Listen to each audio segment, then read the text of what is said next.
क्या आप जानते हैं उस महायोद्धा के बारे में जिसने खुद भगवान विष्णु के अवतार को डोट युद्ध के लिए ललकार दिया था? एक ऐसा वीर जो जन्म से ही असाधारण शक्तियों का स्वामी था और जिसने अपने ही आराध्य से युद्ध करने की प्रतिज्ञा कर ली थी। इस संकल्प को पूरा करने के लिए वह युगों तक एक गुफा में प्रतीक्षा करता रहा। फिर द्वापर युग में भगवान श्री कृष्ण के साथ उसका भयंकर युद्ध हुआ, जो कई दिनों तक लगातार चलता रहा। इस अद्भुत कथा की शुरुआत होती है सत्ययुग से, जब एक दिव्य शक्ति से उत्पन्न हुआ एक अत्यंत बलशाली योद्धा जिसका नाम था जाम्बवंत। कहा जाता है कि उसके भीतर हजारों शेरों जितनी ताकत थी और उसकी गति व शक्ति किसी भी देवता से कम नहीं थी। त्रेता युग में वही जाम्बवंत भगवान श्री राम की सेना का हिस्सा बने और उन्होंने युद्ध में अहम भूमिका निभाई। यही वो महान योद्धा थे जिन्होंने हनुमान जी को उनकी भूली हुई शक्तियों का स्मरण कराया।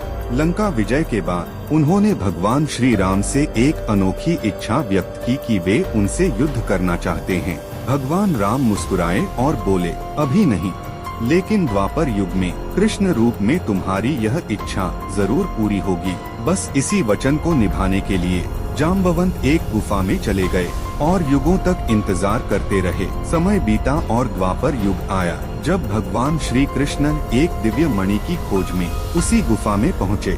वहाँ उन्होंने देखा कि एक बालिका उस मणि से खेल रही है। जैसे ही कृष्ण उसे लेने लगे, जाम्बवंत क्रोधित हो उठे और उन्होंने कृष्ण को युद्ध के लिए ललकार दिया। फिर शुरू हुआ एक ऐसा महायुद्ध जैसा पहले कभी नहीं देखा गया। यह युद्ध कई दिनों तक बिना रुके चलता रहा और दोनों ही योद्धा अपनी पूरी शक्ति लगा रहे थे। अंत में जाम्बवंत थक गए और उन्हें एहसास हुआ कि यह कोई साधारण योद्धा नहीं। तभी भगवान श्री कृष्ण ने अपना दिव्य स्वरूप प्रकट किया और उन्हें अपने श्री राम रूप के दर्शन कराए। अपने आराध्य को पहचानते ही जाम्बवंत भावुक हो गए और उनके चरणों में गिर पड़े। उन्होंने क्षमा मांगी और अपनी पुत्री का विवाह भगवान श्री कृष्ण से कर दिया। कहा जाता है कि वह गुफा आज भी इस घटना की साक्षी है।